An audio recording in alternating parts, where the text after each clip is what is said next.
Good afternoon of you. Last revision class तक हमने turnover ratios almost complete कर ली थी। 8 में से 7 रेशियोज हमारी डिस्कस हो गई थी। एक स्टॉक टर्नओवर रेशियो डिस्कस करना रह गया है, जो कि एक काफी इंपॉर्टेंट रेशियो है एग्जामिनेशन पॉइंट ऑफ व्यू से। क्योंकि वो काफी इंपॉर्टेंट रेशियो है तो हो सकता है कि मैं उस पर थोड़े से एक्स्ट्रा एमसीक्यूज सॉल्व करवा दूं। वो करते ही फिर हमारी टर्नओवर रेशियोज हो जाएंगी खत्म। उसके बाद फिर हम बात करेंगे अपनी आखिरी क्लासिफिकेशन पर, जो कि होगी प्रॉफिटेबिलिटी रेशियोज। तो फिर देर किस बात की, करते हैं स्टार्ट। टर्नओवर रेशियोज की आखिरी रेशियो है स्टॉक टर्नओवर रेशियो, और यहां पर भी डीटीआर और सीटीआर की तरह 1+1 का ऑफर है। मतलब यहां पर जो हमें एडिशनल रेशियो पढ़नी है वो कौन सी है, होल्डिंग पीरियड। और एक बात मैं आपको बता दूं कि टर्नओवर रेशियोज में जो एग्जामिनर की सबसे फेवरेट रेशियोज रहती हैं वो है डीटीआर और एसटीआर। मतलब आपको बाकी टर्नओवर रेशियोज के मुकाबले में डीटीआर और एसटीआर पर एक्स्ट्रा फोकस करके जाना है। आइए जरा आप एसटीआर का लॉजिक समझने की कोशिश करते हैं कि क्या है एसटीआर। पहले मुझे ये बताइए, what is the formula of STR. STR का सर फॉर्मूला है cost of goods sold divided by average stock. मतलब हम कॉस्ट ऑफ गुड्स सोल्ड को लेते हैं न्यूमरेटर में और इसको डिवाइड कर देते हैं एवरेज स्टॉक से। और हम ये भी जानते हैं कि जैसे डीटीआर में कलेक्शन पीरियड था, क्रेडिटर सीटीआर में पेमेंट पीरियड था, यहां पर क्या है, यहां पर होल्डिंग पीरियड है। और ठीक बिल्कुल वैसे ही अगर ये होल्डिंग पीरियड आपको डेज में निकालना है तो न्यूमरेटर में हम 365 लेंगे, मंथ्स में निकालना है तो 12 लेंगे, और अगर वीक्स में निकालना है तो 52 लेंगे। और डिवाइड किससे कर देंगे, जैसे वहां पर डीटीआर और सीटीआर से करते थे, यहां पर किससे करेंगे, एसटीआर से। मतलब होल्डिंग पीरियड निकालने के लिए आपको ये एसटीआर की जरूरत तो पड़ने वाली है। मतलब हमें मेनली पहले एसटीआर पर फोकस करना है। अब पहले अगर इस फॉर्मूला पर फोकस करें, हमने न्यूमरेटर में लिखा है कॉस्ट ऑफ गुड्स सोल्ड। मतलब ये सेल ही समझो, बस जीपी घटा दो भाई। सेल में से अगर हम जीपी को हटा देते हैं तो क्या आ जाता है, कॉस्ट ऑफ गुड्स सोल्ड। मतलब यहां पर है तो सेल ही, लेकिन सेल पूरा नहीं है, उसमें से प्रॉफिट एलिमेंट हमने हटा दिया है और वो जो आ गया है वो क्या आ गया है, cost of goods sold. Sir ऐसा क्यों किया भाई, हम बचपन से सुनते आ रहे हैं कि जो स्टॉक है उसको हम वैल्यू करते हैं कॉस्ट पर। भाई कॉस्ट और market price whichever is less, ऐसा होता ना, लेकिन जनरली कॉस्ट ही कम होती है। मतलब हम स्टॉक को वैल्यू करते हैं कॉस्ट पर। क्योंकि स्टॉक वैल्यू होता है कॉस्ट पर, इसलिए यहां ना सेल्स लेना ठीक नहीं होगा। बैलेंस शीट में जो ये स्टॉक है ये किस पर दिख रहा होगा, ये कॉस्ट पर दिख रहा होगा, इसलिए हम यहां पर सेल ना लेके कॉस्ट ऑफ गुड्स सोल्ड लेते हैं। अब जरा ये भी सोचिएगा, सेल जैसे जैसे बढ़ेगी वैसे वैसे कॉस्ट ऑफ गुड्स सोल्ड भी तो बढ़ेगी। मतलब अगर किसी ऑर्गेनाइजेशन की सेल ज्यादा है, इट इंप्लाइज कि कॉस्ट ऑफ गुड्स सोल्ड भी ज्यादा होगी। आप जानते हैं कि कॉस्ट ऑफ गुड्स सोल्ड के अंदर परचेजेस होता है कि नहीं होता। मतलब अगर आप सेल ज्यादा करेंगे तो आपको खरीदना भी तो ज्यादा पड़ेगा। तो ये भी बिल्कुल क्लियर है कि सेल बढ़ेगी तो automatically cost of goods sold भी बढ़ेगी। तो आप ये समझ सकते हैं कि सेल का बढ़ना मतलब कॉस्ट ऑफ गुड्स सोल्ड का भी बढ़ना। अब ध्यान से प्लीज सोचें, मान लीजिए हमने पूरे साल भर में 12 लाख रुपए की कॉस्ट के गुड्स सेल किए हैं। जैसे मैंने आपको डीटीआर का एक्सप्लेनेशन दिया था, ठीक वैसे यहां पर इसका भी है। हमने पूरे साल भर में 12 लाख रुपए की कॉस्ट के गुड्स बेचे हैं। और जब हम अपनी बैलेंस शीट देखते हैं तो हम देखते हैं कि हमारी बैलेंस शीट में 1 लाख रुपए का स्टॉक जो है वो हमेशा दिखता है। भाई आप किसी भी दुकान पे जाइए, अगर आप मान लीजिए किसी कपड़े के शोरूम में जाते हैं तो उसने स्टॉक रखा हुआ है ना आपको दिखाने के लिए। अगर आप केमिस्ट की शॉप पे जाते हैं तो उसने दवाइयों का स्टॉक रखा हुआ है। अगर आप किराने की शॉप पे जाते, मतलब किसी जनरल स्टोर जाते हैं, वहां पर उसके पास अलग तरह का स्टॉक है। मतलब हम कहीं भी अगर कुछ सामान खरीदने जाएंगे तो उसने कस्टमर को दिखाने के लिए स्टॉक तो रखा ही होगा। और वो स्टॉक जो है, मान लीजिए हमारी बैलेंस शीट में दिखता है कि 1 लाख रुपए का स्टॉक है। 12 लाख रुपए का हम पूरे साल भर में सामान बेच लेते हैं, 1 लाख रुपए का स्टॉक हमें मेंटेन करना पड़ता है। इसका मतलब ये हुआ कि हमने पहले 1 लाख रुपए का सामान खरीदा होगा, स्टॉक खरीदा होगा, वो बिक जाएगा, फिर हम 1 लाख का लाएंगे, फिर बिकेगा, फिर हम 1 लाख का लाएंगे, फिर बिकेगा, फिर हम 1 लाख का लाएंगे। इसका मतलब ऐसा 12 बार हुआ होगा कि हम सामान लाए और बिक गया, फिर लाए फिर बिक गया, फिर लाए फिर बिक गया। इसका मतलब हमने पूरे साल भर में 12 बार स्टॉक को ना रोटेट किया है, या कहें 12 बार हम मार्केट गए हैं स्टॉक को खरीदने के लिए। रोटेट करने का मतलब हम 1 लाख रुपए का स्टॉक लाए, जो बिकेगा तो या तो वो कैश में कन्वर्ट होगा, और अगर उधार पे सेल किए तो डेटर में कन्वर्ट होगा, लेकिन कन्वर्ट हो जाएगा। इसका मतलब हमारा जो स्टॉक टर्न हुआ है पूरे साल में वो 12 बार टर्न हुआ है। अब इसका अगर हम एक बेसिक सा मतलब ये भी समझें कि हम 12 बार मार्केट गए हैं स्टॉक को खरीदने के लिए, या हमारे पास ही आता होगा सप्लायर, मतलब 12 बार हमारे पास सामान आया है। अब सोचिए, अगर आपके पास 12 बार सामान आया है, अगर मैं यहां पर होल्डिंग पीरियड निकालूं तो होल्डिंग पीरियड का फॉर्मूला क्या है, अगर आपको मंथ्स में निकालना है तो ऊपर रखना पड़ेगा 12, क्योंकि हमारा STR 12 है तो 12 डिवाइड बाई 12, इसका मतलब ये आता है 1 मंथ। क्या है इस 1 मंथ का मतलब? इस 1 मंथ का मतलब ये है कि जब हम स्टॉक मंगवाते हैं तो हम 1 महीने का स्टॉक मंगवाते हैं, मतलब हम इतना स्टॉक मंगवाते हैं कि हमारी 1 महीने की सेल उससे हो जाती है। 1 महीने का स्टॉक मंगवाते हैं जब भी मंगवाते हैं, ये होल्डिंग पीरियड है। कितना होल्ड करते हो आप स्टॉक? हम 1 महीने की सेल के बराबर स्टॉक होल्ड करते हैं। आइए थोड़ा सा और आगे बढ़ते हैं। मान लीजिए कि हमने पूरे साल भर में 12 लाख रुपए की सेल करी, पर जब हम अपनी बैलेंस शीट देखते हैं तो हमारे पास 50,000 का स्टॉक दिखता है। 12 लाख को डिवाइड कर दोगे 50,000 से तो ये आ जाएगा 24 टाइम्स। 24 टाइम्स का मतलब यह है कि हमने अपने स्टॉक को 24 बार जो है वो रोटेट कर दिया, या तो कैश में या डेटर में। 50,000 का सामान लाए, बिक गया, फिर 50 का सामान लाए, फिर बिक गया, फिर 50 का सामान लाए, फिर बिक गया, ऐसा 24 बार हुआ। या ये कहें कि हमें 24 बार स्टॉक मंगवाना पड़ा। अगर 24 बार स्टॉक मंगवाओगे तो 12/24, इसका मतलब आप एक बारी में इतना स्टॉक मंगवाते हो कि आपकी आधे महीने की सेल कवर हो जाती है। एक सिचुएशन और देख लेते हैं। मान लीजिए हमारे यहां पर पूरे साल भर में 12 लाख के गुड्स बिकते हैं, और इस बार जब हम अपनी बैलेंस शीट में देखते हैं तो हमारी बैलेंस शीट में हमें 10,000 का स्टॉक दिखता है। इसका क्या मतलब हुआ कि इस बार हम अपने स्टॉक को 120 बार रोटेट करते हैं पूरे साल भर में। अगर हम एक साल में 120 बार रोटेट करेंगे, मतलब 120 बार सामान मंगवाएंगे, तो जरा देखिए होल्डिंग पीरियड तो काफी कम हो जाएगा। इस बार अगर हम होल्डिंग पीरियड मंथ्स में निकालेंगे ना तो काफी वेग फिगर आएगी, तो इस बार डेज में निकालते हैं। और आपको मैंने पिछली क्लास में बताया था कि कई बार क्वेश्चन हमें 360 दिन एज्यूम करने के लिए बोलता है। मान लो मैं यहाँ पे 360 ही दिन ले लेता हूं, क्योंकि फिर हमारी फिर राउंड फिगर आ जाएगी, और ये कितनी आ जाएगी? 3 डेज। अब ये 3 डेज का क्या मतलब है कि हम जो सामान मंगवा रहे हैं ना 3 दिन में खत्म। सामान मंगवाया 3 दिन में खत्म, फिर ऑर्डर करना पड़ रहा है, फिर मंगवाते हैं 3 दिन में खत्म, मतलब हर तीसरे दिन हमें नया ऑर्डर प्लेस करना पड़ रहा है। मतलब इस बार हम ऐसे गुड्स में डील कर रहे हैं जो फास्ट मूविंग है, जो मंगवाते हैं और फटाफट बिक जाता है। आपने ये वर्ड सुना होगा ना, फास्ट मूविंग, मतलब हमने गुड्स मंगवाए और इतनी जल्दी बिक गए कि 3-3 दिन में ऑर्डर करना पड़ रहा है। आप मुझे बताइए, क्या किसी पर्टिकुलर इंडस्ट्री में एक दिन का भी होल्डिंग पीरियड हो सकता है क्या? बिल्कुल हो सकता है। आपके घर के पास जो किराने की दुकान है वो दूध भी रखता होगा, क्या वो दूध एक साथ 3 महीने का मंगवा लेता है, 6 महीने का मंगवा लेता है? नहीं। दूध एक ऐसी आइटम है जो पेरिशेबल नेचर की है, उसको हर रोज मंगवाना पड़ता है, क्योंकि अगर वो ज्यादा मंगवा लेगा तो उसके पास ही बड़े बड़े खराब हो जाएगा, मतलब उसको हर रोज मंगवाना पड़ता है। दूध है, ब्रेड है, कोई मिठाई बनाने का काम करता है, या फिर कोई केक पेस्ट्रीज वगैरह बनाता है, वो ऐसे गुड्स में डील कर रहे हैं जो पेरिशेबल नेचर के हैं, इसलिए उनका होल्डिंग पीरियड जो होगा वो काफी कम होगा। देखो जैसे डीटीआर था ना, ऐसे ही सेम एसटीआर का कॉन्सेप्ट है। जैसे डीटीआर में हर एक बिजनेसमैन चाहेगा कि उसका न्यूमरेटर बढ़े, भाई एसटीआर में भी तो सेम बात है, हर कोई चाहेगा कि उसका न्यूमरेटर बढ़े। न्यूमरेटर बढ़ने का मतलब क्या है कि वो चाहेगा कि उसके ज्यादा से ज्यादा कॉस्ट के गुड्स बिके।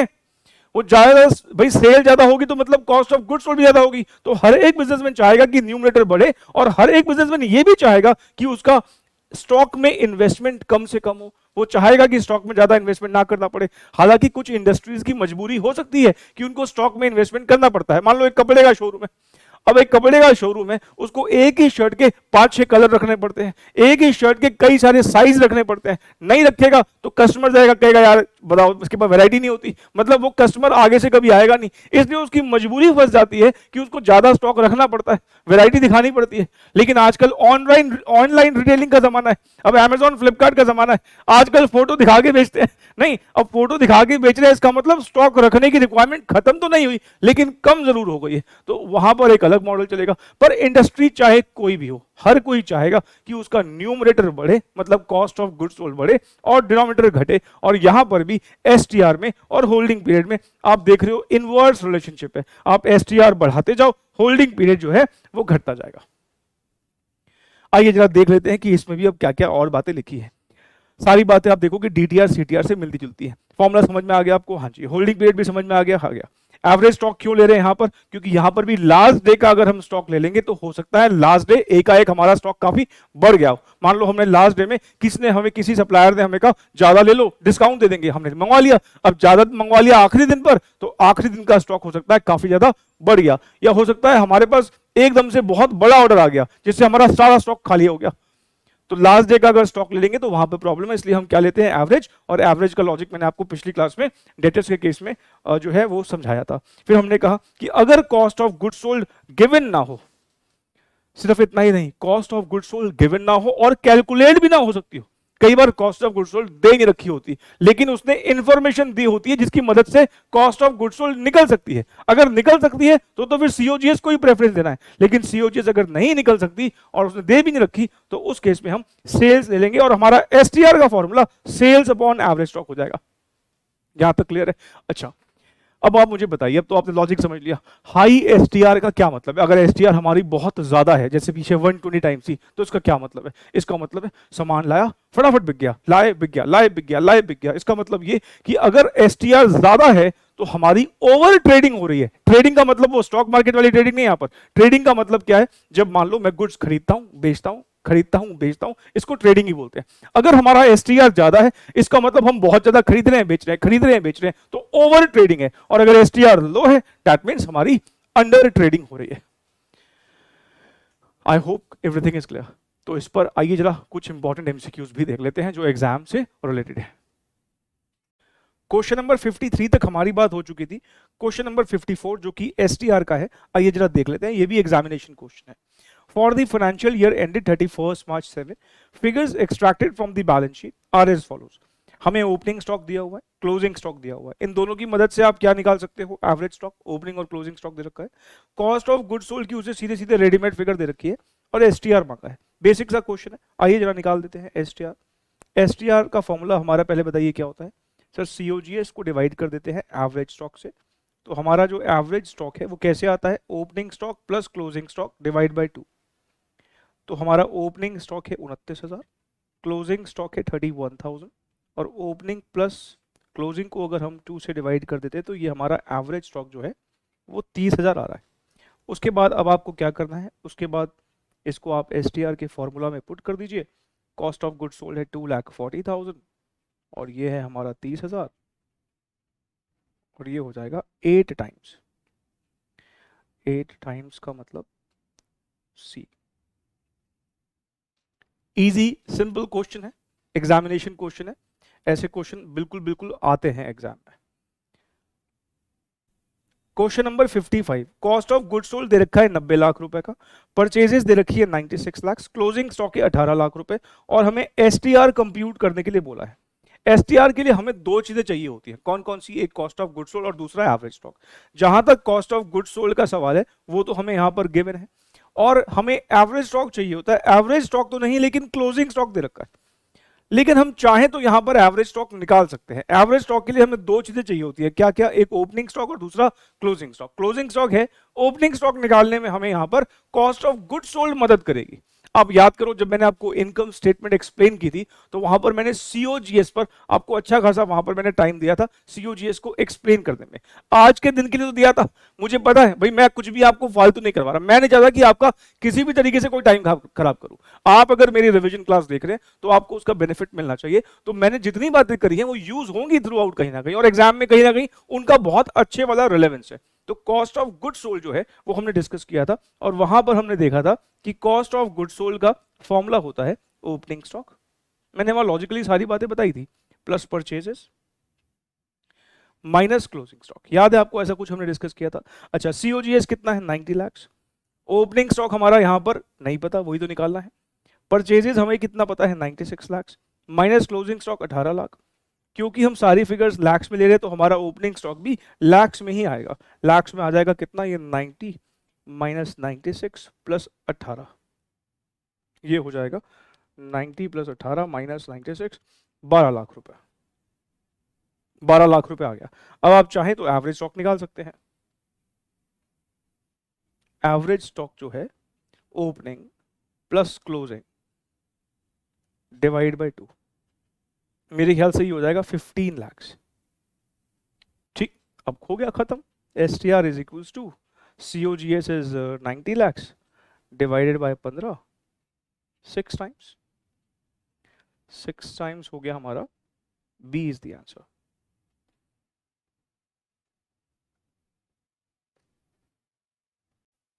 क्वेश्चन नंबर 56, अच्छे क्वेश्चन में से मैं इसको एक क्वेश्चन बोलूंगा। अच्छा क्वेश्चन है। यहां ना इसने हमें एसटीआर तो दे रखा है, इसलिए इसने हमसे एसटीआर नहीं मांगा, ओपनिंग स्टॉक की वैल्यू मांगी है। ग्रॉस प्रॉफिट हमें बोलता है 20% है सेल का, और सेल हमको दे रखी है, मतलब 3 लाख का 20% निकालेंगे तो हमारे पास जीपी आ जाएगा, ग्रॉस प्रॉफिट आ जाएगा। क्लोजिंग स्टॉक कहता है 10,000 ज्यादा है ओपनिंग स्टॉक से, और हमें इसकी मदद से ओपनिंग स्टॉक का वैल्यू निकालना है। हालांकि जीपी रेशो एक ऐसी रेशो है जिसको अभी हम प्रॉफिटेबिलिटी रेशोज में भी डिस्कस करेंगे ही, वहां पे फॉर्मली देखेंगे भी इसको। फिलहाल ग्रॉस प्रॉफिट हमारा इस रेशो की मदद से निकल सकता है। अगर हम यहाँ पर थोड़ा सा प्रोसीड करने की कोशिश करें तो सबसे पहले हम यहाँ पर अगर जीपी ही निकाल लें तो 20% ऑफ सेल लिखा हुआ है। 20% ऑफ सेल्स का मतलब हो जाएगा 3 लाख का 20% निकाला और 60,000 आता है। सर जीपी निकाल क्यों रहे हो? भाई एसटीआर है ना, एसटीआर के लिए हमें कॉस्ट ऑफ गुड्स सोल्ड चाहिए होता है, और कॉस्ट ऑफ गुड्स सोल्ड निकालने के लिए हमें जीपी चाहिए होगा। सेल में से अगर मैं जीपी माइनस कर दूं, भाई आप भी जानते हो कि sales minus COGS is equals to GP. Income statement याद करो, ऐसे ही होता ना। तो अगर मैं ये कहूं कि सेल्स में से जीपी को लेस कर देते हैं तो हमारे पास सीओजीएस आ जाता है। तो सेल्स हमारी 3 लाख रुपए की है, जीपी हमने यहां पर देख लिया 60,000, तो हमारा सीओजीएस आ जाएगा यहां पर 2,40,000 का। कॉस्ट ऑफ गुड सोल्ड हमारी आ जाएगी 2,40,000 की। जैसे ही आपने कॉस्ट ऑफ गुड सोल्ड निकाल लिया, अब आप एसटीआर को यूज कर सकते हैं। एसटीआर का फॉर्मूला हमारा है cost of good sold divided by average stock. तो आप इसकी मदद से अब एवरेज स्टॉक निकाल सकते हो। एसटीआर हमें दे रखी है 6, cost of good sold is 2,40,000, और हमारा एवरेज स्टॉक निकल के आएगा, देखो भाई कितना आ रहा है, 240 डिवाइडेड बाय 6, 2,40,000 डिवाइडेड बाय 6, ये हमारा हो जाएगा कितना, 40,000 हो रहा है, देखना 40,000। अब आपके पास एवरेज स्टॉक है। एवरेज स्टॉक जो होता है वो बेसिकली क्या होता है, ओपनिंग और क्लोजिंग को जोड़ के 2 से डिवाइड कर देते हैं, यही होता है ना एवरेज स्टॉक। अब यहां पर हमें ध्यान रखें, क्योंकि ओपनिंग स्टॉक निकालना है तो एवरेज स्टॉक की मदद हमें लेनी पड़ेगी।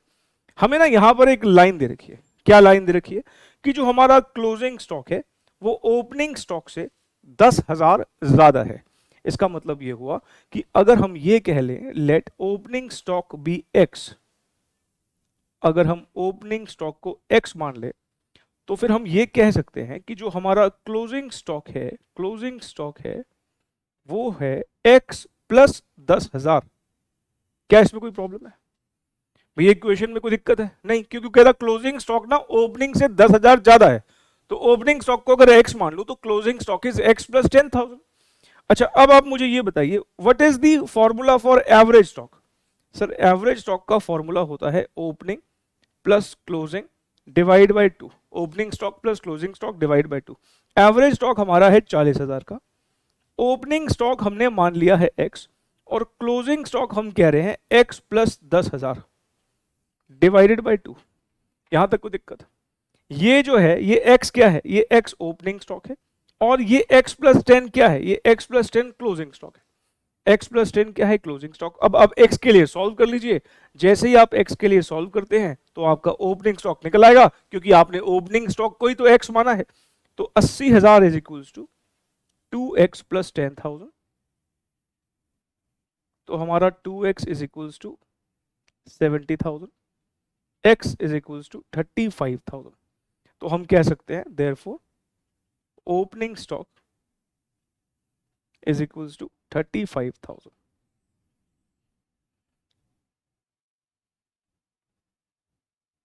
C is the answer.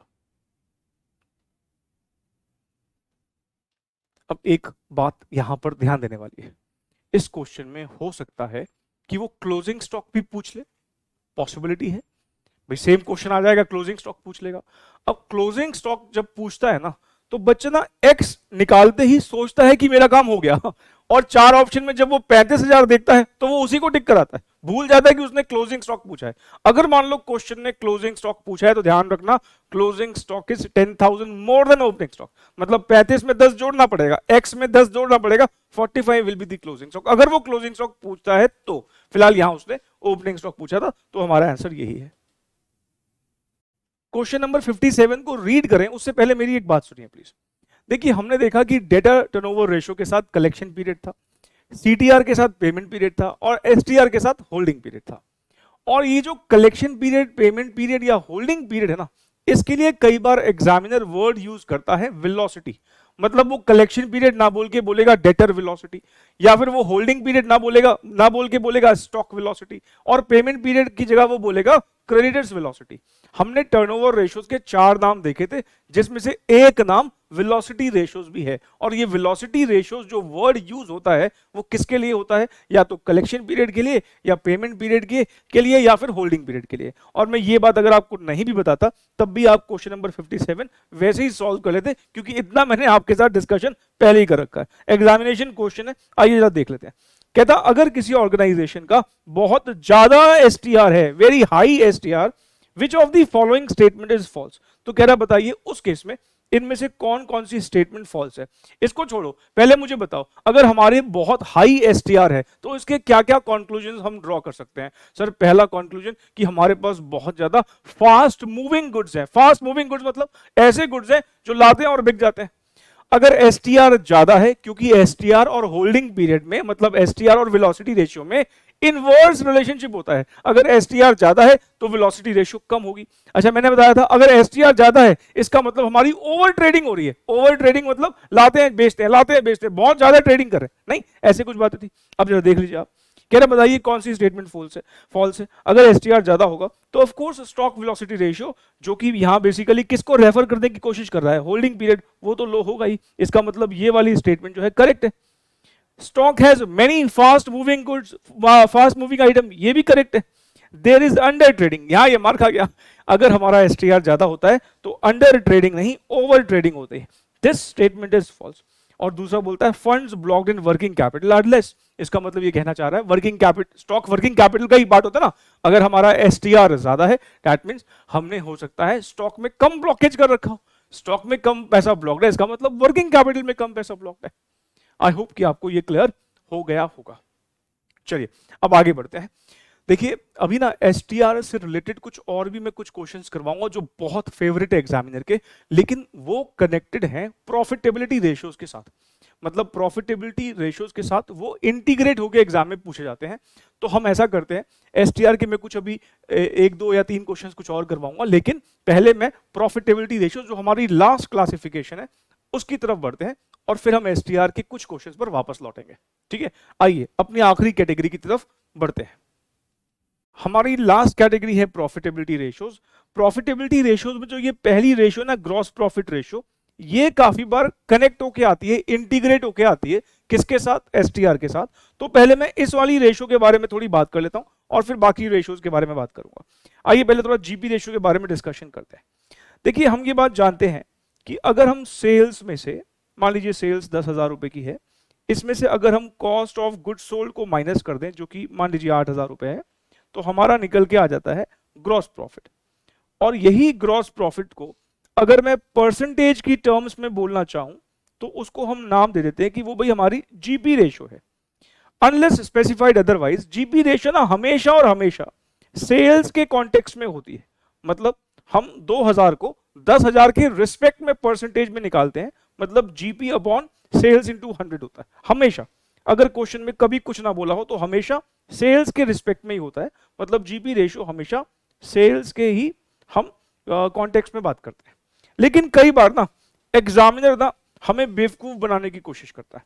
वो जीपी रेशियो, यही जीपी रेशियो जो हमेशा सेल्स के कॉन्टेक्स्ट में निकाली जाती है, कई बार हमको कॉस्ट के कॉन्टेक्स्ट में देता है और उसका मतलब काफी हद तक बदल जाता है, और जिससे स्टूडेंट का जो आंसर है वो भी गलत हो जाता है।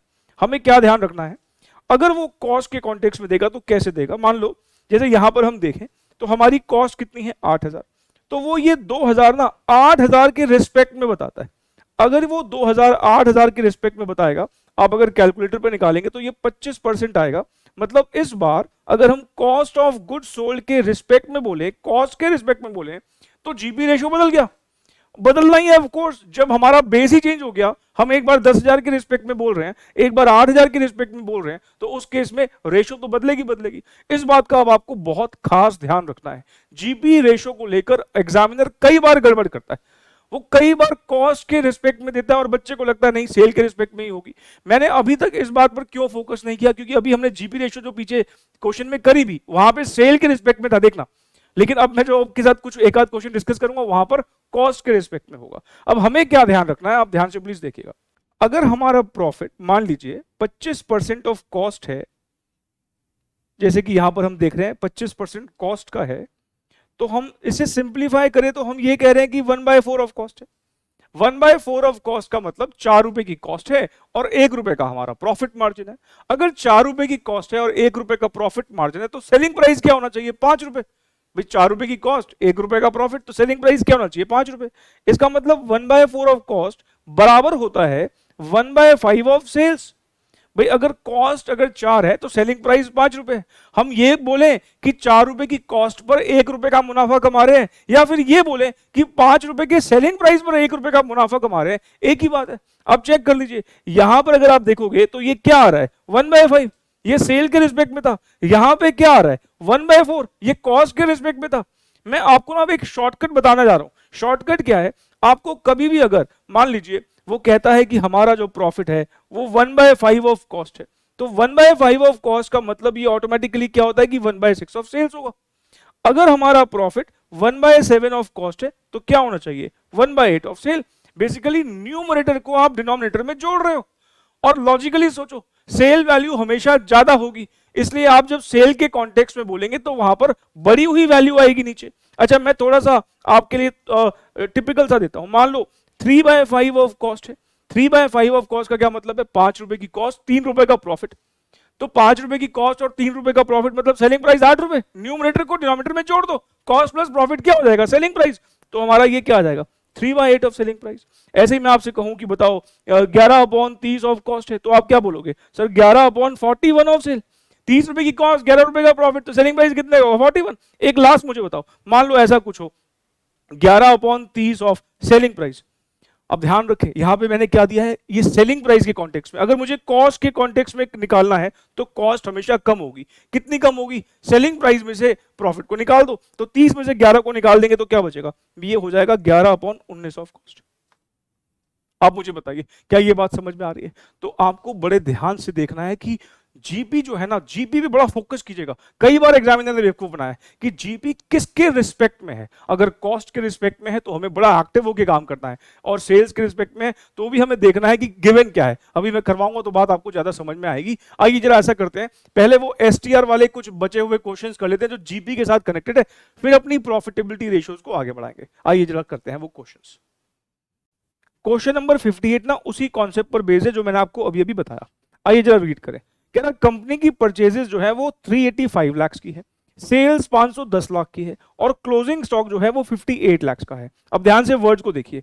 If rate of gross profit is 25% on cost. ध्यान रखे, जीपी जो दे रखा है वो कॉस्ट के रिस्पेक्ट में है, लेकिन क्वेश्चन में फिगर कॉस्ट की थोड़ी है, क्वेश्चन में फिगर सेल्स की है। क्या इस 510 लाख पर आप 25% अप्लाई कर सकते हो? बिल्कुल नहीं कर सकते। 25% कॉस्ट का है, ये तो सेल है। लेकिन हमारा अब शॉर्टकट काम आएगा। शॉर्टकट क्या काम आएगा? हमने अभी अभी देखा कि अगर हमारा जीपी 25% ऑन कॉस्ट है, अगर जीपी 25% ऑन कॉस्ट है, इसको सिंप्लीफाई कर दें, मतलब 1/4 ऑफ कॉस्ट है। 1/4 ऑफ कॉस्ट का मतलब हो गया 1/5 ऑफ सेल। भाई 4 रुपए की कॉस्ट है, 1 रुपए का प्रॉफिट है, तो सेलिंग प्राइस कितने का होगा? 5 रुपए का। हमेशा याद रखने के लिए, क्योंकि सेल्स की फिगर बड़ी होती है कॉस्ट से, इसलिए सेल्स का डिनोमिनेटर हमेशा ज्यादा होगा। आप ऐसे भी सोच सकते हो 25/100, 25/125। 25 मतलब न्यूमरेटर को डिनोमिनेटर में जोड़ दो। 25/100 of cost is equals to 25/125 of sales, और 25/125 मतलब कितना? 1/5। अब जैसे ही हम ये 1/5 निकाल लेते हैं, अब हम जीपी निकाल सकते हैं। क्यों? क्योंकि अब हमारे पास रिलेशनशिप सेल के कॉन्टेक्स्ट में है। कॉस्ट का 1/4 होगा लेकिन सेल का 1/5 है, क्योंकि हमारे पास सेल्स है। अब हम जीपी निकाल पाएंगे। तो जीपी आप कैसे निकालेंगे? सेल्स लीजिए और उसका 1/4 नहीं 1/5 अप्लाई कीजिए, और 510 का 1/5 करते ही 102 लाख आता है। मैं आगे लैक्स नहीं लिख रहा क्योंकि सारी फिगर्स ही लैक्स में ऑफकोर्स। अब हमसे मांगा क्या है इस क्वेश्चन में? सर मांगा है एसटीआर। एसटीआर के लिए क्या चाहिए होता है? दो चीजें। क्या क्या? कॉस्ट ऑफ गुड्स सोल्ड और एवरेज स्टॉक। तो कॉस्ट ऑफ गुड्स सोल्ड तो आप निकाल ही सकते हो। कॉस्ट ऑफ गुड्स सोल्ड कैसे आएगा? सेल्स लो, उसमें से जीपी को माइनस कर दो। सेल्स हमारी कितनी है? 510 लाख की, और जीपी हमारा है 102। 510 में से 102 को माइनस करते हैं अगर, तो ये आता है 408। 408 का हमारे पास सीओजीएस आ गया। हमारी एक रिक्वायरमेंट हो जाती है पूरी। दूसरी रिक्वायरमेंट हमारी क्या है? दूसरी रिक्वायरमेंट है हमारी किस चीज की? हमें निकालना है अब एवरेज स्टॉक, और एवरेज स्टॉक के लिए चाहिए ओपनिंग स्टॉक भी और क्लोजिंग स्टॉक भी। क्लोजिंग स्टॉक हमारे पास है, क्लोजिंग स्टॉक हमारे पास है, लेकिन ओपनिंग स्टॉक किसी तरीके से निकालना है। आप फिर से पीछे जैसे हमने एक क्वेश्चन किया था, सीओजीएस आप निकाल चुके हो, परचेजेस आपके पास है, क्लोजिंग स्टॉक आपके पास है, तो सीओजीएस के फॉर्मूला की मदद से हम चाहें तो ओपनिंग स्टॉक निकाल सकते हैं। सीओजीएस का formula opening stock plus purchases minus closing stock. COGS हमें कितनी दे रखी है बताइए भाई? सर सीओजीएस हमने निकाली है अभी 408। ओपनिंग स्टॉक हमको नहीं पता। परचेजेस कितनी है? परचेजेस है 385। क्लोजिंग स्टॉक कितना है? क्लोजिंग स्टॉक है 58। अब आप निकाल लीजिए ओपनिंग स्टॉक। इसको अगर आप कैलकुलेट करेंगे 408 माइनस 385 प्लस 58, ये आता है 81 लाख। ओपनिंग स्टॉक आ गया। अब आप क्या कीजिए, अब आप एवरेज स्टॉक निकाल लीजिए। एवरेज स्टॉक कैसे आता है? Opening plus closing by 2। What is opening? 81। What is closing? 58। 81 plus 58 divide by 2, 69.5 आ रहा है। 69.5 लाख। खत्म। आपके पास एवरेज स्टॉक भी आ गया, आपके पास सीओजीएस भी आ गया। अब आपको क्या करना है? अब आपको बस एसटीआर के फॉर्मूला में पुट करना है। एसटीआर सीओजीएस 408, एवरेज स्टॉक है 69.5, तो 408 डिवाइडेड बाय 69.5, ये आ गया कुछ 5.87 टाइम्स। 5.87 टाइम्स। देखो ऑप्शन में है 5.87 times. D is the answer.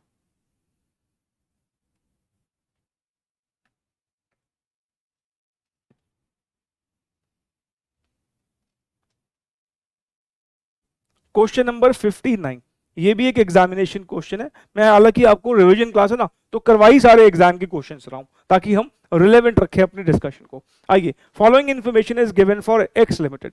पहले लिखता है स्टॉक वेलोसिटी। जैसे ही बोलता है वेलोसिटी, मैंने अभी आपको बताया वेलोसिटी वर्ड जनरली वो किसके लिए यूज करता है? कलेक्शन पीरियड के लिए, पेमेंट पीरियड के लिए, या फिर होल्डिंग पीरियड के लिए। और वैसे भी ना आप कॉमन सेंस लगाइए, आगे मंथ्स लगाते ही उसने क्लियर कर दिया दिस इज होल्डिंग पीरियड। ये एसटीआर हो ही नहीं सकता, आगे मंथ लिखा हुआ है तो होल्डिंग पीरियड ही होगा। अच्छा, ग्रॉस प्रॉफिट कहता है 80,000 है, और ये 80,000 बेसिकली क्या है? 20% ऑफ सेल्स है।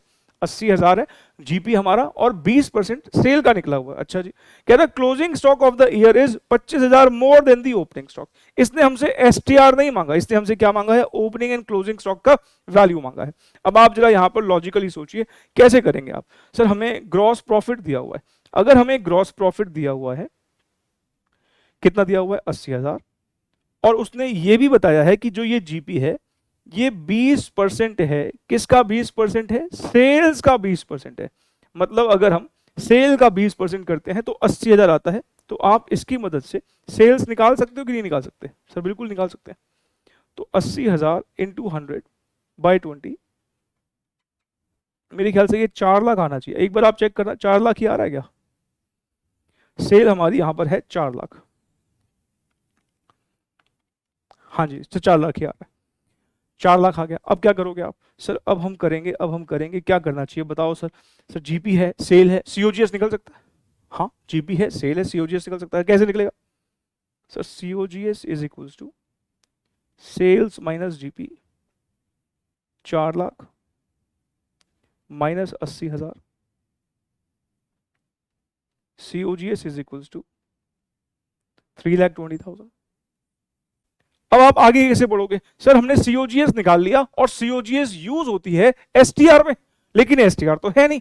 पर सर स्टॉक वेलोसिटी तो है, होल्डिंग पीरियड तो है। होल्डिंग पीरियड का फॉर्मूला होता है, अगर मंथ्स में हो, क्योंकि मंथ्स में है 12 अपॉन एसटीआर, तो इसकी मदद से हम एसटीआर निकाल लेंगे, और एसटीआर निकालते ही हमारी कॉस्ट ऑफ गुड्स सोल्ड की इंफॉर्मेशन यूज हो जाएगी। तो आइए जरा मुझे बताइए स्टॉक वेलोसिटी कितना है हमारा? सर स्टॉक वेलोसिटी है 3.75 मंथ्स। मंथ्स में है 3.75 मंथ्स में है।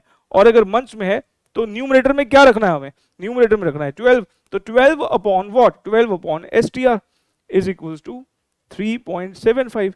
तो हमारा एसटीआर आ जाएगा बताइए जी एस टी आर कितना आ जाएगा सर? 12 को 3.75 से डिवाइड कर दीजिए, ये आता है 3.2 टाइम्स, 3.2 टाइम्स। हमने यहां पर एस टी आर निकाल लिया, कोई प्रॉब्लम नहीं। अब एस टी आर का फॉर्मूला बताइए सर। एस टी आर का फॉर्मूला होता है cost of goods sold, cost of goods sold upon average stock. क्या आप कॉस्ट ऑफ गुड्स सोल्ड निकाल चुके? हाँ जी। क्या आप एसटीआर निकाल चुके? हाँ जी। तो एसटीआर कितना लिखूं? 3.2। और कॉस्ट ऑफ गुड्स सोल्ड आपने कितना निकाला है? 3,20,000। तो क्या अब आप एवरेज स्टॉक निकाल सकते हो? बिल्कुल निकाल सकते हैं सर। तो निकालो ना, बताओ ना कितना आया सर? एवरेज स्टॉक आ गया हमारा 3,20,000 डिवाइडेड बाय 3.2, 1,00,000।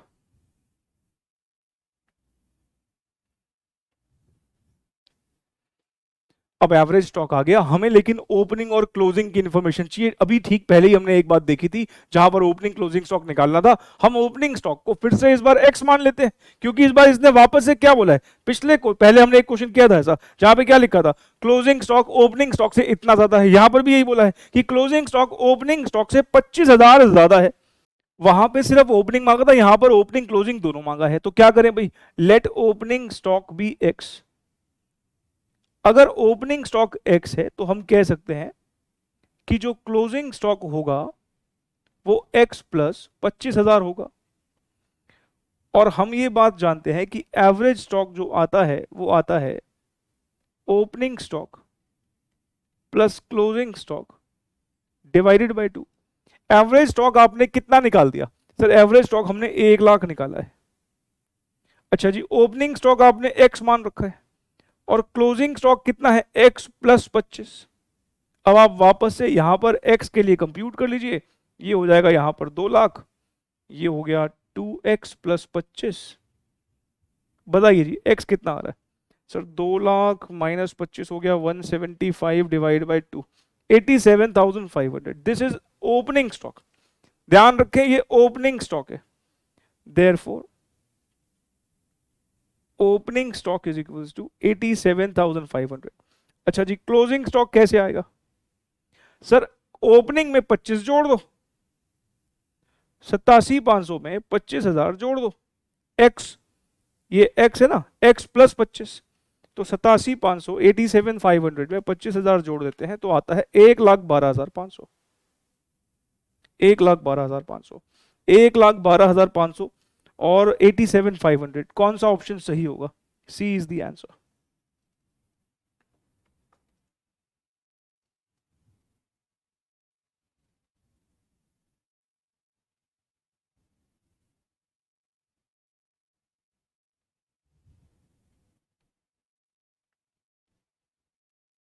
ये ओपनिंग है, ये क्लोजिंग है, सी ऑप्शन है। क्योंकि ना इस तरह के क्वेश्चन एग्जाम में बड़े फेवरेट है, इसलिए मैं ना इस तरह के कुछ 3-4 क्वेश्चन आपको सॉल्व करवा रहा हूं। तो क्वेश्चन नंबर 60 भी देख लेते हैं।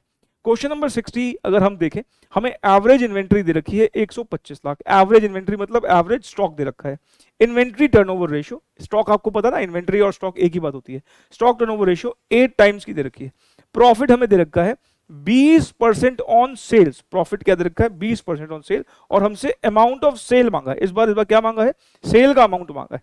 अच्छा, क्योंकि यहां पर आपको स्टॉक टर्नओवर रेशियो पता है, इन्वेंट्री टर्नओवर रेशियो एसटीआर एक ही बात है, क्योंकि स्टॉक टर्नओवर रेशियो पता है तो हम अगर एसटीआर को यूज करें तो हम यहां पर सीओजीएस कंप्यूट कर सकते हैं। ये एसटीआर 8 है और हमारा सीओजीएस यहां पर निकल जाएगा, क्योंकि एवरेज स्टॉक भी हमको दे रखा है। तो 125 को 8 से मल्टीप्लाई करके 1,000 आता है। हमारा कॉस्ट ऑफ गुड सोल्ड निकल गया। कॉस्ट ऑफ गुड सोल्ड निकलते ही अब आप प्रॉफिट भी निकाल लोगे।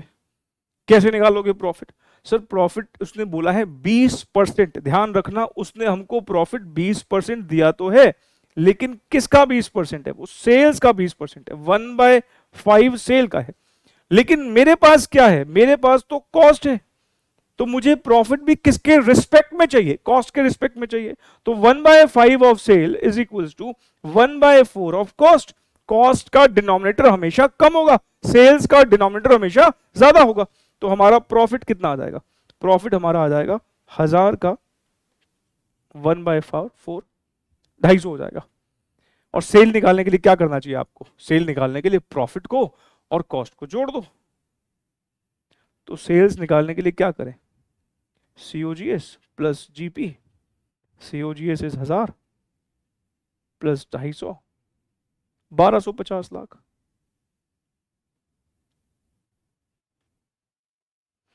$1250 लाख मतलब डी इज द आंसर।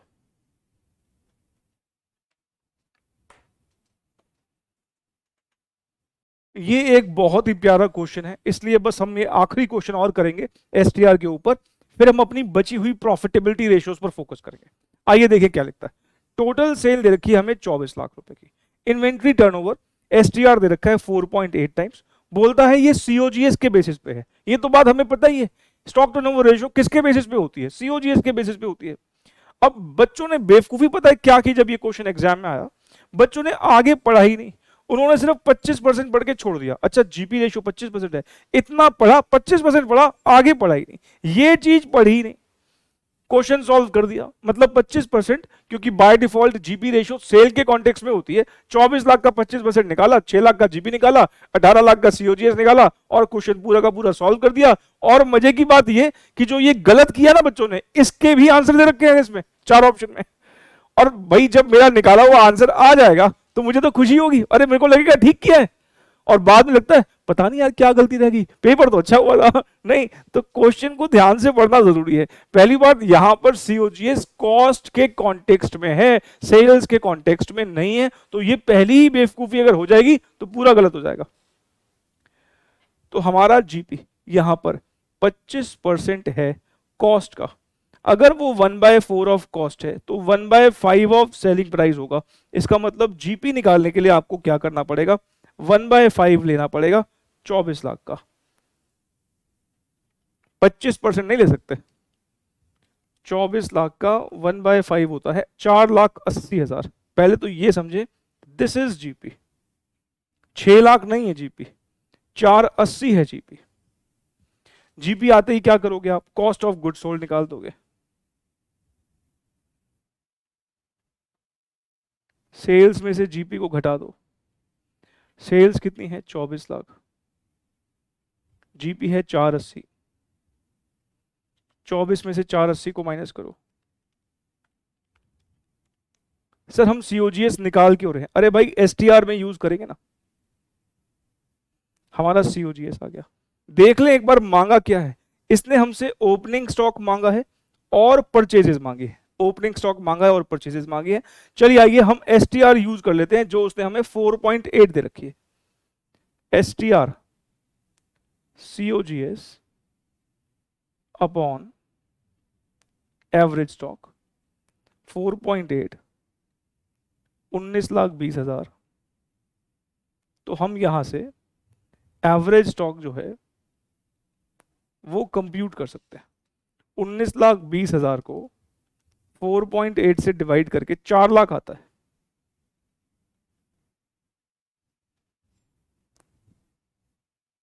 चार लाख आता है, एवरेज स्टॉक आ गया। अब अगला हमारा क्या होना चाहिए इंटेंशन?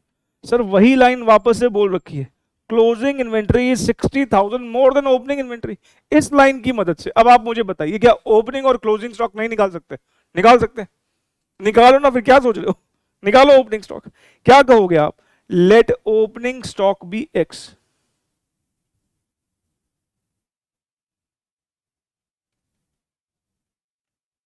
तो क्लोजिंग स्टॉक कितना हो जाएगा? एक्स प्लस कितना, प्लस कितना ज्यादा भाई? क्लोजिंग स्टॉक 60,000 ज्यादा है। ठीक है, तो एवरेज स्टॉक हमारा हो जाएगा opening stock x plus closing stock x plus 60 divide by 2। और हमारा एवरेज स्टॉक जो है वो है कितना? 4 लाख है। तो मैं यहां पे एवरेज स्टॉक हटा के ना, चलो मैं अगले स्टेप पे लिख देता हूं, कोई बात नहीं। 4 लाख इंटू 2x प्लस 60,000। ठीक है, तो 2x इज इक्वल टू, ये हो जाएगा 8 lakh, 8 minus 60,000, 7,40,000। x will be 740 divide by 2, 370 हो गया, 370। अच्छा, हमने एक्स किसको माना था? ओपनिंग स्टॉक को, मतलब ओपनिंग स्टॉक निकाल दिया। क्वेश्चन की एक रिक्वायरमेंट हमने पूरी कर दी है, क्वेश्चन की एक रिक्वायरमेंट हमने पूरी कर दी है, 3,70,000। देखो क्या किसी ऑप्शन में 370 है? बताओ भाई, पहले ही ऑप्शन में। मतलब अगर हम देखें, हमें लग रहा है कि कहीं हद तक ए ही ठीक है, लेकिन ध्यान रखें अगर हमारा परचेजेस 1980 नहीं आया तो फिर option none of the above हो जाएगा नहीं, लेकिन मैं बता रहा हूं आपको ए ही आएगा, 1980 आएगा। लेकिन अभी सीधा नहीं आप ए टिक करके आ सकते, कहीं आप सोचो कि 370 तो आ ही गया है, बाकी निकालने की क्या जरूरत है? नहीं, अगर ये 1980 मान लो परचेजेस नहीं आता तो फिर नन ऑफ द अबव भी एक ऑप्शन है। अच्छा, अब मुझे बताइए कि आप कैसे निकालोगे सीओजीएस? सर पहले तो हम क्लोजिंग स्टॉक निकाल लेंगे।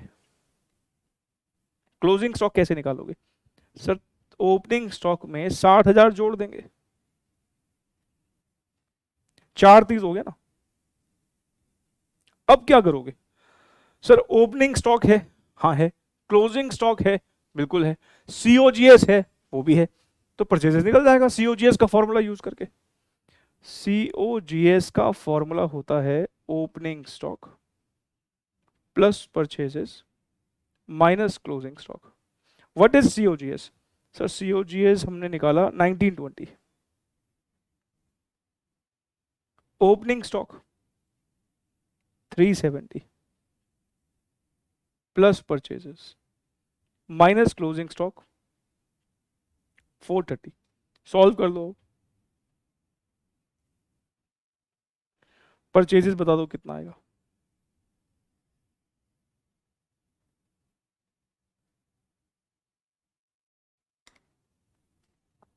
ठीक है, जरा सॉल्व करना, कितना आ रहा है परचेजेस? 1920 minus 370 plus 430, 1980।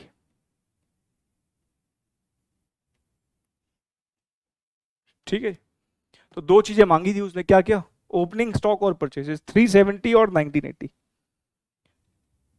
370 और 1980, ए इज द आंसर।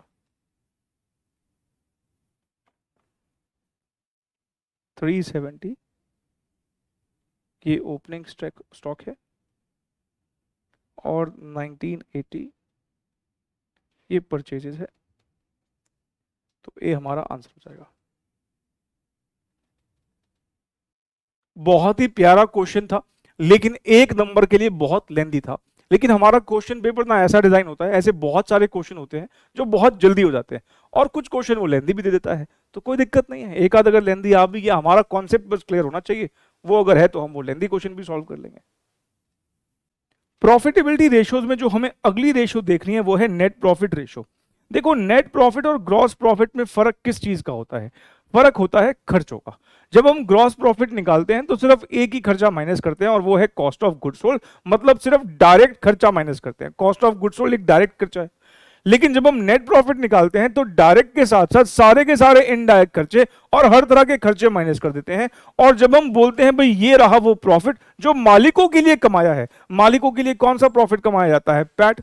तो जब हम पैट को नेट प्रॉफिट जिसे बोल देते हैं, उसको सेल के रिस्पेक्ट में निकाल दें तो वही नेट प्रॉफिट रेशियो है। तो ग्रॉस और नेट में फर्क किस चीज का है? खर्चों का। ग्रॉस के लिए सिर्फ एक ही, मतलब ग्रॉस प्रॉफिट निकालते वक्त एक ही खर्चा माइनस होता है, लेकिन जब नेट प्रॉफिट निकालते हैं तो ऑलमोस्ट सारे ही खर्चे माइनस हो जाते हैं, और वो प्रॉफिट जो मालिकों के लिए कमाए हैं वो कंसिडर करके हम जो है नेट प्रॉफिट रेशियो निकाल देते हैं। अगर आप ध्यान से एक बात और ऑब्जर्व करें, प्रॉफिटेबिलिटी रेशियोज हमें वैसे टोटल 10 पढ़नी है, लेकिन मैं अगर पहली 6 रेशियोज पर अगर मैं आपको ऑब्जर्वेशन एक करवाऊं तो आप देखोगे सबके डिनोमिनेटर में सेल्स है। आप देख रहे हो सारे के सारे जो बेसिस हैं वो सेल्स बेस लेके लिए गए हैं। जैसे हमने टर्नओवर रेशियोज पढ़ी थी पहली 5, उनके न्यूमरेटर में सेल था। इसको याद रखने के लिए आप कह सकते हो इनके पहली 6 रेशियोज के लिए एटलीस्ट डिनोमिनेटर में सेल है। हालांकि मैं सबका आपको लॉजिकल अभी एक्सप्लेनेशन दूंगा। यहां पर एक बात और ध्यान देने वाली है, क्योंकि ना इन रेशियोज में हम सेल्स यूज करेंगे, तो आप मुझे बताइए, मान लीजिए कोई ऐसी सिचुएशन है जहां पर हमने 10 लाख रुपए की सेल करी, पर उसमें से 1 लाख रुपए की ऐसी सेल हुई जो वापस आ गई, मतलब सेल रिटर्न। हमने कस्टमर को गुड्स भेजे, उसको पसंद नहीं आए, उसने वापस कर दिए, मान लो रिटर्न करने का क्लॉज था। मतलब ये कि 10 लाख के गुड्स भेजे लेकिन 1 लाख के वापस आ गए, नेट में हमारी सेल 9 लाख रुपए की हुई। अब आप मुझे सोच के बताइए, इन रेशियोज में हम सेल्स नेट यूज करें, मतलब 9 लाख रुपए की यूज करें कि 10 लाख रुपए की यूज करें, मतलब यहां पर सेल मुझे कौन सी यूज करनी चाहिए? सर नेट ही यूज करनी चाहिए। 1 लाख तो वापस आ गए तो सेल का आएगी भाई? सेल तो वो ना जो कस्टमर के पास है। 10 लाख के आपने भेजे, 1 लाख के वापस आ गए, तो सेल तो 9 लाख की हुई ना। इसका मतलब ये कि जहां जहां हम सेल यूज कर रहे हैं वो सेल कौन सी है? नेट। और आप वैसे भी सोचो, जो सेल हुई नहीं उस पर प्रॉफिट कहां से होगा? प्रॉफिट तो उसी सेल पे होगा ना जो कस्टमर के पास ही रहेगा। तो रिटर्न अगर कुछ आ गया वो तो आप ही के पास आ गया, उसको सेल मान ही क्यों रहे हो? तो हम हमेशा ध्यान रखें कि इन रेशियोज में जहां जहां भी सेल्स वर्ड है वो हमेशा नेट होता है। ठीक, अच्छा, अब जो हमने पहली रेशियो देखी जीपी रेशियो, देखो ग्रॉस प्रॉफिट रेशियो पर सोलो क्वेश्चन आना, इंडिविजुअल क्वेश्चन आना थोड़ा सा डिफिकल्ट है। ये दूसरी रेशियो के साथ ही इंटीग्रेट करके पूछा जाता है, जैसे हमने अभी एसटीआर में देखा। नेट प्रॉफिट रेशियो में कोई एक आध क्वेश्चन आया होगा, एक जो थोड़ा अच्छा क्वेश्चन है वो मैं आपको अभी क्लास में ही करवा देता हूं। आइए जरा वो क्वेश्चन देख लेते हैं जो एग्जाम में आया था। क्वेश्चन नंबर 62 एक एग्जामिनेशन क्वेश्चन है, 2021 में आया था और एक अच्छा क्वेश्चन है। आइए देखें क्या लिखता है। कॉस्ट ऑफ गुड्स सोल्ड दे रखा है 6 लाख रुपए का, नेट प्रॉफिट दे रखा है 3 लाख रुपए का, सेल्स रिटर्न दिया हुआ है और कहता है नेट प्रॉफिट मार्जिन जो है वो 25% है, क्योंकि परसेंटेज में दे रखा है हम कह सकते हैं कि ये नेट प्रॉफिट रेशियो है। फिर उसने हमसे ग्रॉस प्रॉफिट मार्जिन मांगा है, क्योंकि चारों ऑप्शन परसेंटेजेस में है, दैट मींस वो हमें जीपी रेशियो निकालने के लिए कह रहा है। अब जीपी रेशियो के लिए क्या चाहिए होता है? सर जीपी और सेल्स। तो हम यहां पर कैसे शुरुआत करें? सर हमें नेट प्रॉफिट रेशियो दे रखा है और नेट प्रॉफिट रुपीज में दे रखा है, तो अगर हम चाहें तो हम नेट प्रॉफिट रेशियो और नेट प्रॉफिट जो रुपीज में दे रखा है उसकी मदद से सेल्स कंप्यूट कर सकते हैं। आप मुझे बता सकते हैं नेट प्रॉफिट रेशियो निकालते वक्त जो हम सेल लेते हैं वो कौन सी वाली सेल लेते हैं? वो नेट सेल्स लेते हैं। बड़ी ध्यान देने वाली बात है, हम नेट सेल लेते हैं। ऑफ कोर्स हमारा प्रॉफिट जो हुआ है वो कौन सी वाली सेल पे हुआ होगा? जो सेल हमने एक्चुअली में करी है, जो वापस आ गए उस पे हमने कैसे प्रॉफिट कमाया हो सकता है? नहीं कमा सकते। अच्छा जी, नेट प्रॉफिट रेशियो हमारी कितनी दे रखी है? 25% दे रखी है। नेट प्रॉफिट कितना है? 3 लाख है। और ध्यान रखें जो भी निकल के आएगा ना वो सीधा नेट सेल्स निकल के आएगा। मैं इस बात पर फोकस क्यों कर रहा हूं? क्योंकि ये एक बड़ी बेसिक सी बात थी और बहुत सारे बच्चों ने इसको गलत कर दिया था एग्जाम में। फिलहाल ये जो आया है ये सीधा नेट सेल्स आया है, नेट सेल्स आया है। ऑफ कोर्स रेगुलर बैच पे हम इस बात पर भी कई सारी क्वेश्चंस देखते हैं, पर क्योंकि यहाँ पर टाइम की लिमिटेशन है रिवीजन लेक्चर्स की वजह से, बट स्टिल मेरी पूरी कोशिश है कि रिवीजन भी अच्छे से करा दूं, कोई आलतू फालतू टाइम पास ना करें हम। चलिए ये कितना हुआ? 12 लाख रुपए। हमारी नेट सेल्स 12 लाख रुपए की आई। ध्यान रखना ये नेट सेल्स है। मैं इस पे इसलिए फोकस कर रहा हूं क्योंकि जब ये क्वेश्चन एग्जाम में आया था तो कई बच्चों ने इस रिटर्न को, जो सेल रिटर्न दे रखा है, इसको माइनस कर दिया 12 लाख में से और फिर 11 लाख रुपए यूज किया जीपी रेशियो निकालने के लिए। ऑफ कोर्स गलत है, क्योंकि नेट प्रॉफिट रेशियो में भी जो हम सेल यूज कर रहे हैं वो सेल है कौन सी? वो आएगी सीधा नेट। आपको नेट करने की जरूरत ही नहीं है। ये इंफॉर्मेशन सिर्फ बच्चों को पागल बनाने के लिए दे रखी है उस क्वेश्चन में। ठीक है, इसका कोई यूजेज नहीं है, कोई यूजेज नहीं है इसका। चलिए जी, अब आपके पास सेल्स है, आपके पास जो है सीओजीएस है, सीओजीएस दिख रहा है ना आपको, तो आप जीपी निकाल सकते हो। हाँ सर जीपी निकाल सकते हैं, निकालो फिर जीपी। 12 लाख रुपए की हमारी सेल्स है और हमारी जो कॉस्ट ऑफ गुड सोल्ड है वो 6 लाख रुपए है। GP is 6 lakh.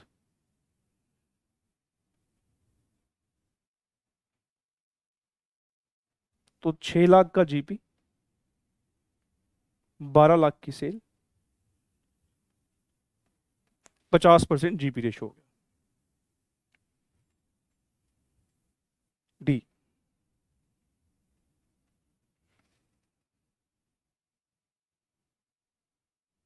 देखो जहां तक प्रॉफिटेबिलिटी रेशियोज का सवाल है, ग्रॉस प्रॉफिट और नेट प्रॉफिट रेशियो में तो कोई इशू नहीं है। मैं ना जो पहली 6 में से 2 डिस्कस कर चुका हूं, टोटल 10 है। फिलहाल मैं फर्स्ट 6 की बात कर रहा हूं जिसमें से जीपी और एनपी रेशियो हमने देख ली। अब हम बात कर रहे हैं जो रिमेनिंग 4 है आउट ऑफ 6, टोटल 10 है लेकिन अभी हम पहले 6 पर फोकस कर रहे हैं। आइए एक एग्जांपल की मदद से मैं इसको समझाने की कोशिश करता हूं। इनकम स्टेटमेंट का ये हिस्सा आपको क्लियर होगा कि सेल में से सीओजीएस माइनस करा, जीपी आया, उसमें से ऑपरेटिंग खर्चे माइनस किए तो हमारा ऑपरेटिंग प्रॉफिट आ जाता है। ठीक है ना, ऐसा ही होता है। अब मान लीजिए हमारी जो सेल्स है वो 1 लाख रुपए की है और हमारी जो कॉस्ट ऑफ गुड्स सोल्ड है वो 60,000 रुपए की है, तो हमारा ग्रॉस प्रॉफिट कितना आ जाएगा? हमारा ग्रॉस प्रॉफिट 40,000 आ जाएगा। और मान लीजिए हमारे जो ऑपरेटिंग खर्चे हैं वो 10,000 रुपए के हो गए, तो हमारा ऑपरेटिंग प्रॉफिट जो आ गया वो 30,000 रुपीज का आ गया। इसमें कोई इशू है? नहीं सर।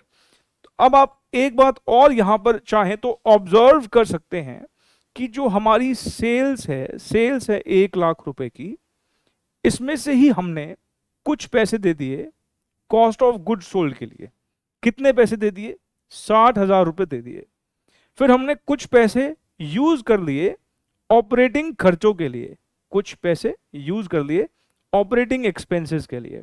कितने? 10,000 रुपए। और हम कह सकते हैं कि जो बच गया that is her operating profit.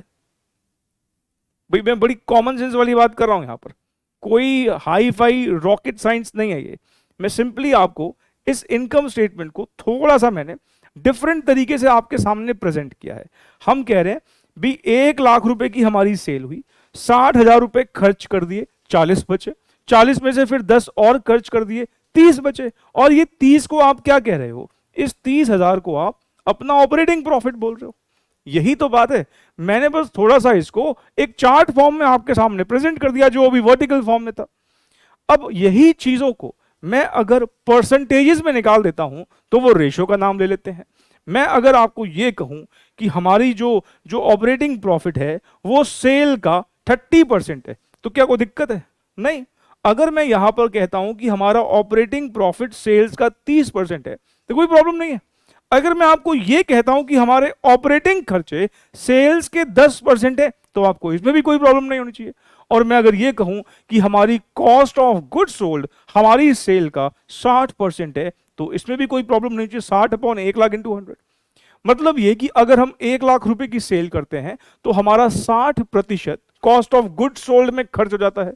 और जीपी रेशियो निकालोगे तो कितना आ जाएगा? 40%। नहीं, 60% हमारा सीओजीएस में खर्च हो जाता है, 10% हमारा ऑपरेटिंग खर्चों में खर्च हो जाता है और रिमेनिंग हमारा ऑपरेटिंग प्रॉफिट, मतलब 30% का हमारा ऑपरेटिंग प्रॉफिट है। ये 30% ही ऑपरेटिंग प्रॉफिट रेशियो है। और जो ये 10% है ये ऑपरेटिंग एक्सपेंस रेशियो है। आप अगर देखें यहां ध्यान से, जितने भी यहां पर रेशियोज बात हो रही है पहली 6, इन सबका जो बेस है वो क्या है? सेल। सेल को ही बेस क्यों ले रहे हैं? क्योंकि पूरे के पूरे प्रॉफिट एंड लॉस अकाउंट में अगर मैं नॉन ऑपरेटिंग प्रॉफिट को छोड़ दूं, थोड़ी सी होती है वो, तो अर्निंग मेंबर एक ही है। कौन है वो अर्निंग मेंबर? सेल। सारे के सारे खर्चे बियर कहां से होते हैं? सेल्स की मदद से। सेल ना हो तो सब कुछ हिल जाए। सेल ही तो है जो सारे के सारे खर्चों को बियर करता है, इसलिए सबका बेसिस सेल है। तो सबके डिनोमिनेटर में आप देख रहे हो सेल आ रही है।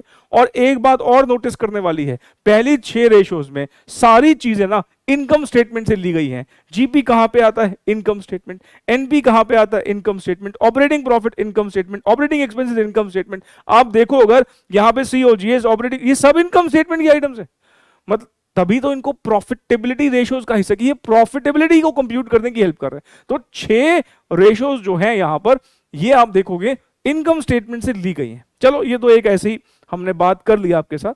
अब आप देखें कि मैंने जो ये सामने आपके एग्जाम्पल लिया, इनको मैंने सिंपली परसेंटेजेस में कन्वर्ट कर दिया, तो हमने कहा ये हमारी रेशियोज हो जाती हैं। अच्छा, ये वाली रेशो कौन सी हो गई? Operating profit ratio. फॉर्मूला क्या हो गया sir? Operating profit upon sales into 100। ये रेशो कौन सी हो गई? Operating expense ratio. फॉर्मूला क्या हो गया? Operating expense divide by sales. याद करने में भी कोई प्रॉब्लम नहीं है, नीचे सेल रखना है और ऊपर जिसकी बात कर रहे हो उसको रखना है। सीओजीएस रेशो नाम की कोई रेशो नहीं होती, इसलिए मैंने यहां पर उसके बारे में कोई फॉर्मूला लिखा भी नहीं है। ठीक है, बस यहां पे आपको एक्सप्लेन कर दिया, लेकिन ये रेशो कुछ होती नहीं वैसे। ठीक है, अच्छा, लेकिन मुझे कुछ और बात बोलनी है। मान लीजिए मैं इन दोनों रेशोज का, इन दोनों खर्चों का एक सम टोटल ले लूं, मतलब 60,000 और 10,000, मतलब दोनों खर्चों का टोटल कितना है? 70,000, और इसको परसेंटेज में कन्वर्ट कर दूं, मतलब 70%, तो इसका नाम हो जाता है ऑपरेटिंग रेशो। ध्यान रखना, एक है ऑपरेटिंग एक्सपेंस रेशो। अगर तो ऑपरेटिंग एक्सपेंस रेशो है तो उस केस में हम ऑपरेटिंग एक्सपेंसेस लेते हैं। मैंने आपको याद हो इनकम स्टेटमेंट एक्सप्लेन करते वक्त बताया था कि सीओजीएस भी है तो ऑपरेटिंग खर्चा ही है, लेकिन वो डायरेक्ट ऑपरेटिंग खर्चा है। अब यहां पर आप देखिए दो रेशो है, एक ऑपरेटिंग एक्सपेंस रेशो है और एक ऑपरेटिंग रेशो है।